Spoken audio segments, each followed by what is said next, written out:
आज की इस क्लास में मैं जोगिंद्र कुमार आप सभी का स्वागत करता हूं। आज हम कक्षा 7 गणित अध्याय 5 रेखा और कोण की प्रश्नावली 5.1 की प्रश्न संख्या 2 को हल करेंगे। ये इस अध्याय की वीडियो का पार्ट नंबर 2 है। इससे पहले एक पार्ट बन चुका है। यदि आपने वह नहीं देखा तो प्लीज उसे जाके जरूर देख लेना। आइए अब देखते हैं प्रश्न नंबर 2। निम्नलिखित कोणों में से प्रत्येक का संपूरक कोण ज्ञात कीजिए। देखिए क्या पूछा है इसमें कि प्रत्येक कोण का संपूरक ज्ञात कीजिए। इससे पहले जो वीडियो हमने बनाई है उसमें हमने पूरक कोण ज्ञात किया था, उसके बारे में चर्चा की थी। अगर आप उसे देखना चाहते हैं तो वो ऊपर आई बटन में मिल जाएगा और उसका लिंक मैं डिस्क्रिप्शन में भी दे दूंगा। ठीक है, अब देखिए इसमें दिया है संपूरक। अब सबसे पहले हम संपूरक के बारे में ही विस्तार से चर्चा करते हैं, क्योंकि अगर हम उसके बारे में चर्चा नहीं करेंगे तो वो हमारा टॉपिक क्लियर नहीं होगा। ठीक है, और अगर क्लियर नहीं हुआ तो यह गणित विषय है, फिर हमें समझ में नहीं आएगा। ठीक है, इसलिए हम संपूरक के बारे में चर्चा करते हैं। आइए देखते हैं। अब देखिए संपूरक कोण, इसे सप्लीमेंट्री एंगल्स बोलते हैं। क्या बोलते हैं? Supplementary angles. आइए कोणों के निम्नलिखित युग्मों को देखते हैं। युग्म का मतलब जोड़ा। तो दो दो कोण दिए हुए हैं, इन जोड़ों को देखते हैं। कोणों के इन जोड़ों को देखते हैं। अब देखिए ये कोण कितने का दिया हुआ है, देखो ध्यान से, 60 अंश का, ये 120 अंश का। अगर हम इन दोनों कोणों को योग करते हैं, देखिए 60 प्लस 120, अगर इनका हम योग करते हैं तो 60 और 120 कितना होता है? 180। कितना होता है? 180। एक युग्म ये दिया हुआ है, ये कितने अंश का है? ये है 68 अंश का और ये 112 का। तो 68 को जोड़ो और 112 को भी जोड़ो तो कितना हुआ? 8 और 2 10, 6 और 1 7 और 1 8, ये भी 180 अंश का हो गया जोड़ा।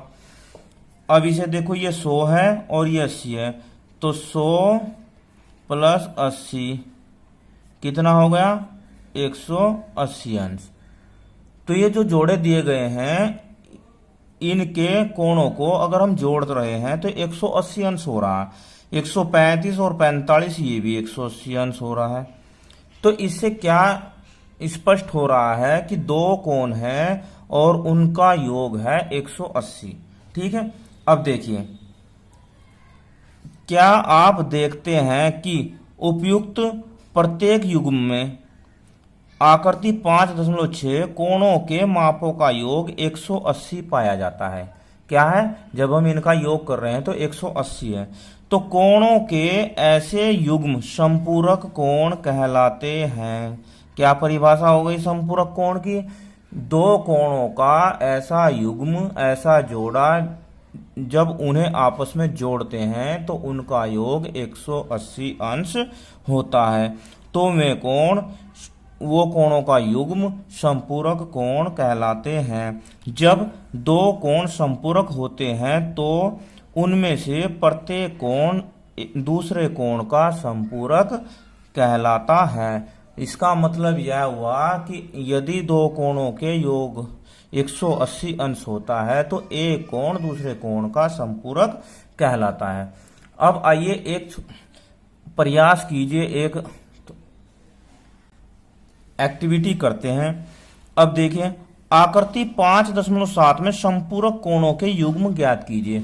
अब हमें ये युग्म दिए हैं, इनमें हमें ज्ञात करना है कि कौन सा संपूरक कोण का युग्म है और कौन सा नहीं है। ठीक है, अब देखिए ये पहला है 110 अंश का। कितने का भाई?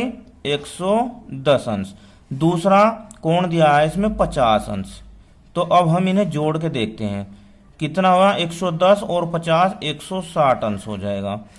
अब संपूरक कोणों का योग जो होता है वो 180 अंश होता है, तो ये जोड़ा बिल्कुल भी संपूरक कोण युग्म नहीं है। देखो सेकंड को, 105 और 65, 105 प्लस 65 कितना हो जाएगा? 5 और 5 10, 6 और 1 7 हो जाएगा और 1, ये हो गया 160 70, ये भी संपूर्ण कोण युग्म नहीं है। अब ये थर्ड देखो, 50 130, 50 अंश प्लस 130, अगर इन्हें जोड़ते हैं 50 130 हो जाता है 180, ये संपूरक कोण युग्म है। ठीक है, इधर 45 45 45 45 हो जाएंगे 90, हो जाएंगे ना 90, ये संपूरक कोणों का युग्म नहीं है। अब एक और सेकंड प्रश्न दिया है इसमें दो, निम्नलिखित कोणों में प्रत्येक के संपूरक का माप क्या होगा। यही प्रश्न हमारा भी है, प्रश्न नंबर 2। अब देखो सबसे आसान तरीका तो यह है, जैसे पहला है इसमें 100, इसका संपूरक ज्ञात करना। अब मैं आपसे एक प्रश्न पूछता हूं कि आपके पास 20 रुपए हैं, क्या है, आपके पास 20 रुपए है, तो 100 रुपए होने में कितने पैसे की आवश्यकता होगी, कितने रुपए की जरूरत पड़ेगी। तो आप सीधा सीधा हिसाब लगा लोगे कि 20 रुपए मेरे पास है और 100 में आवश्यकता होगी, 100 में से 20 घटाया तो 80 की।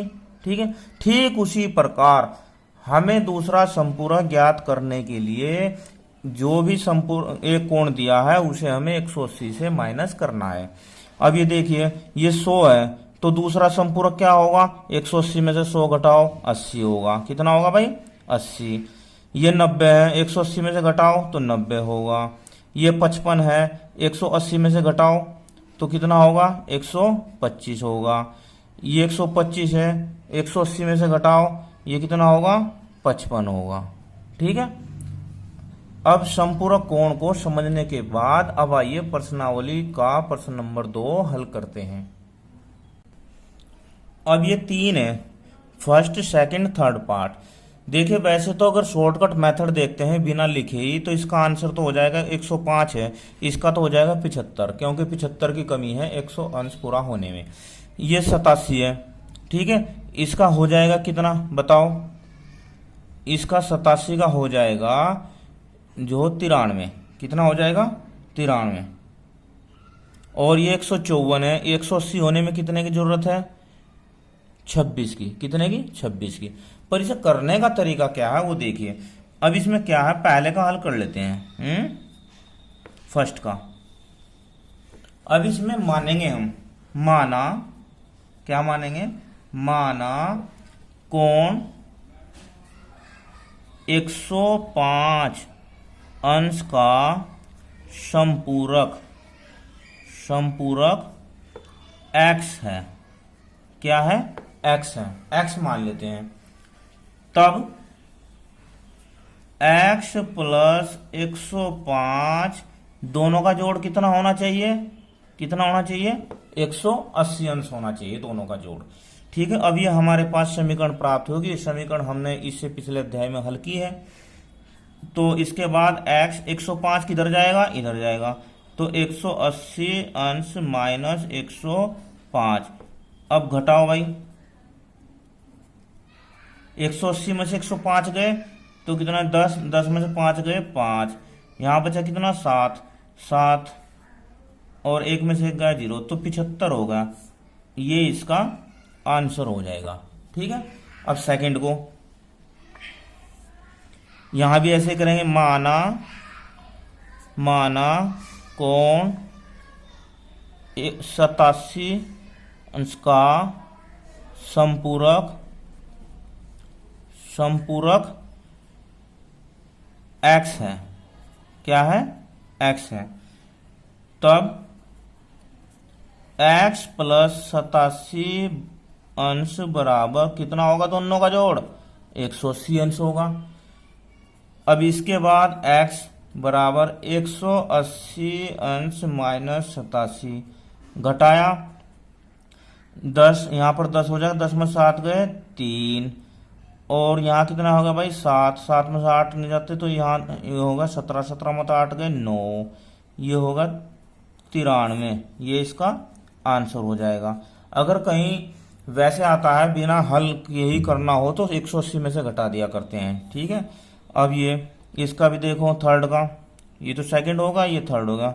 इसमें भी ऐसे ही करेंगे, माना कोण 154 अंश का संपूरक कोण एक्स है। क्या है भाई? एक्स है। तो एक्स प्लस 154 बराबर कितना होगा? 180 होगा। कितना होगा? 180।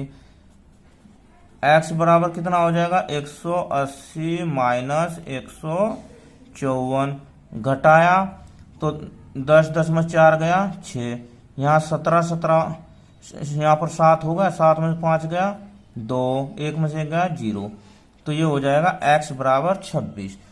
तो इस प्रकार हम जब दो कोण में से एक कोण दिया होगा तो दूसरा समपूरक ज्ञात कर सकते हैं। वीडियो कैसी लगी मुझे कमेंट में जरूर बताना। धन्यवाद। आपका दिन शुभ हो।